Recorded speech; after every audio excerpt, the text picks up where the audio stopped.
Imagine standing in the shadow of a roaring fire, the air thick with the scent of burning flesh, as a woman's defiant screams pierce the London sky. This is no ordinary execution. It's the hidden betrayal of Anne Askew, a Protestant reformer and ally of Queen Catherine Parr, burned at the stake in 1546 for her faith. What if the real horror lies not in the flames, but in the silent knife of a trusted friend who turned her over to Henry VIII's wrath? This isn't just a tale of martyrdom. It's a gripping mystery of courtly deceit that will keep you questioning until the final ember fades. Step into the treacherous corridors of Tudor England with tales of torment, where we unveil a story so dark it will hold you spellbound. There you uncover the truth behind Anne Askew. Don't scroll away now, for the secrets we about to reveal will echo in your mind long after the tale ends. In the quiet Lincolnshire countryside, under the grey skies of 1521, Askew was born into the gentry family of William Askew, a man of modest wealth and staunch Protestant leanings. Her early years unfolded amidst the rolling fields of Stallingborough, where she learned to read from her father's Bible, a rare privilege for a girl in Tudor England, her sharp mind absorbing the scriptures that would shape her destiny. With auburn hair and a resolute gaze, Anne grew into a woman of intellect and courage. Her education, deepened by marriage at 15 to Thomas Keim, a Catholic landowner, a union arranged to secure family ties, but one that clashed with her emerging faith. By her early 20s, Anne's Protestant convictions flourished. Her readings of Tyndale's translations and Luther's works igniting a fervor that set her apart in a realm still tethered to Rome. In 1544, at 23, she separated from Keim, leaving her children behind to preach in London, her voice a beacon for the reformist cause. Her pamphlets challenging the Catholic Mass a bold defiance of Henry VIII's religious policies. Anne's path crossed with Catherine Parr, Henry's sixth queen, a scholar and reformer who shared her Protestant leanings. Their bond forged in the Queen's private chambers, where they debated theology and strategized against conservative bishops. Catherine, widowed and remarried in 1543, found in a kindred spirit, her court a haven for reformist ideas amid the king's wavering faith. Anne's rise gained traction in 1545. Her public disputations with clerics drawing crowds, her eloquence earning her both admirers and enemies among the nobility. Yet her prominence alarmed the Catholic faction, led by Bishop Stephen Gardiner and Lord Chancellor Thomas Wriothesley, who saw her as a threat to Henry's authority, especially as his health declined. Anne's writings, smuggled to the Queen, fueled their ire, her words a spark in a tinderbox of religious strife. A contemporary noted, Anne's voice rose like a clarion, her faith a shield, yet it drew the daggers of her foes. Anne's influence grew in Catherine's circle, her presence at court a symbol of reformist hope. She preached in secret gatherings, her words reaching merchants and gentry. But her boldness caught the eye of spies, their reports weaving a web around her. Henry, torn between reform and tradition, wavered, his council pressing for her silence as the Protestant tide swelled. By 1546, Anne's fame spread, her defiance a thorn in the side of Catholic lords. Catherine shielded her, but the Queen's own safety hung by a thread, her reformist leanings under scrutiny. Anne's arrest loomed, her fate a mirror of the shifting tides in a kingdom on the brink. In the spring of 1546, the web of deception tightened around Anne Askew. Her once safe alliance with Catherine Parr unraveling in the shadowed halls of Whitehall. At 25, her auburn hair framed a face, now etched with determination, her body frail from months of preaching and evasion. Anne faced a court where trust was a luxury long lost. Bishop Stephen Gardiner, a staunch Catholic, and Lord Chancellor Thomas Wriothesley, hungry for power, saw her as a linchpin in Catherine's reformist circle, a threat to Henry VIII's fragile religious balance as his health waned. Their spies, cloaked as merchants and servants, tracked Anne's movements, intercepting her pamphlets that denounced transubstantiation, her words a firebrand in a kingdom teetering between faiths. On March 18, 1546, she was arrested, her London home raided, her writings seized as evidence of heresy. Yet the true blow came from within Catherine's household, where a lady-in-waiting, swayed by Gardiner's gold, betrayed Anne's location, her loyalty sold for a whisper of favor. Anne's interrogation began in the Tower, her resolve tested by Wriothesley's threats and the rack's cold steel.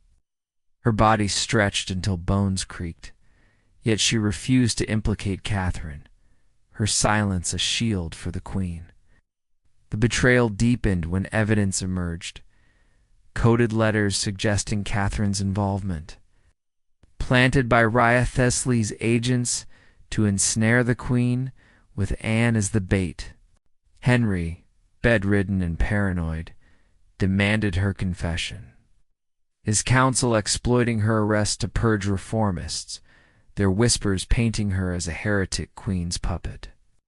Anne endured, her faith unyielding, but the web closed tighter. Servants who once aided her vanished, their silence bought, while John Lascelles, a reformist turned informant, testified against her. His betrayal, a dagger in her back. The court buzzed with rumors, nobles wagering on her fate. Gardiner's faction pushed for her execution, their triumph near. A chronicler recorded, Anne's voice was her crime, her allies her chains, the court a spider's lair. Anne's torture intensified, her body a map of bruises, yet she clung to her silence, her spirit a fortress. Catherine, aware of the plot, distanced herself, her survival hinging on Anne's steadfastness, a bitter irony that deepened the betrayal's sting. The trial loomed, Anne's defiance a beacon amid the deceit. Wriothesley's planted evidence mounted, Catherine's name dragged into the mire, while Lascelles' testimony sealed her doom. The web of deception tightening around a queen and her fallen ally. On July 16, 1546, Anne Askew's agonizing execution unfolded at Smithfield. A public square turned into a stage of Tudor terror, where the air crackled with the heat of flames and the murmurs of a gathered throng. At 25, her auburn hair matted with sweat, her body ravaged by the rack's torment, and emerged from the Tower. Her step faltering, yet her gaze unbowed, a figure of defiance amid the jeers. Clad in a simple gray gown, her wrists bound, she faced a crowd of thousands, merchants, nobles, and clergy, their faces a mix of awe and revulsion. As the executioner prepared the stakes, their wood piled high with straw. Bishop Gardiner and Wriothesley oversaw the scene, their satisfaction veiled, while Henry VIII, too ill to attend, issued the order from Greenwich, his council's triumph sealed in her suffering. Anne was bound to the stake, her legs chained, the fire kindled as she prayed aloud, her voice steady despite the pain, reciting Psalm 51, "Wash me, and I shall be whiter than snow." The flames licked at her feet, her flesh blistering, yet she refused to recant, her faith a shield against the agony. The crowd gasped as the fire intensified, her body writhing, her screams piercing the smoke. A spectacle so horrific that some turned away, others crossing themselves in horror. Wrathesly, enraged by her resilience, ordered the flames stoked higher.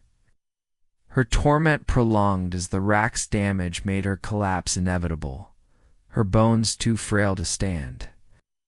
After an hour, her voice faded, her body consumed, the ashes scattered by the wind, a silent testament to her end. Witnesses later spoke of her courage, her death a martyr's crown, while Gardiner declared it a victory over heresy.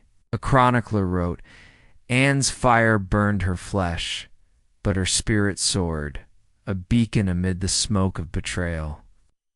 The crowd's silence broke into murmurs, some praising her faith, others cursing her heresy.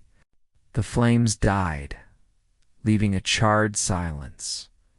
Her execution a scar on London's memory, the betrayal's cost etched in every onlooker's gaze. Catherine Parr, spared by Henry's death in January 1547, mourned in secret, her Elise sacrifice a bitter shield. Anne's ashes blew away, her name a whisper of resistance, the execution a stark reminder of Tudor ruthlessness. Anne Askew's hidden betrayal left a scar on Tudor history. Her name a whisper of faith and sacrifice that outlasted her ashes. Henry VIII's death in 1547 shifted the religious tide, yet her execution fueled Protestant resolve, her story a rallying cry for reformers. No monuments rose for her, no songs sang her early grace, but her narrative spread through sermons and pamphlets, a warning of betrayal's cost in a divided court.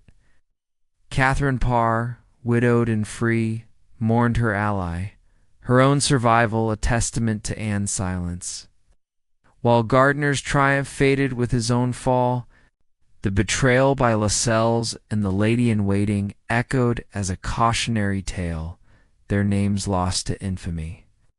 Anne's end mirrors the dark price of conviction, where loyalty becomes a target for deceit, where faith meets the flame of power. Her agonizing death warns us that in Tudor shadows, even the truest ally can be sacrificed, a legacy that lingers like smoke on the wind. Anne Askew's betrayal was more than an execution, it was a hidden unraveling of a reformeress courage, carved in fire and sealed by treachery. Her screams at Smithfield, the silent knife of her betrayers, the shadow of Catherine's grief haunt history's corridors, a tale that will grip you to the final spark. From Lincolnshire's fields to the stakes blaze, her life was a tapestry of faith and doom, her end a chilling echo in Tudor shadows. This forgotten horror burns bright amid the past's darkness, a mystery begging your stay. Crave more spine-chilling tales of Tudor betrayal? Subscribe to Tales of Torment now and dive into our next video about a medieval outcast's gruesome fate. Don't miss a moment. Hit the bell icon to stay notified. Share this with history enthusiasts, and let's explore the past together. Was Anne's betrayal a courtly plot or a tragic misstep? Drop your boldest theories in the comments. Join our community and help shape the next dark chapter. Step into the shadows with us, where history's whispers await your discovery.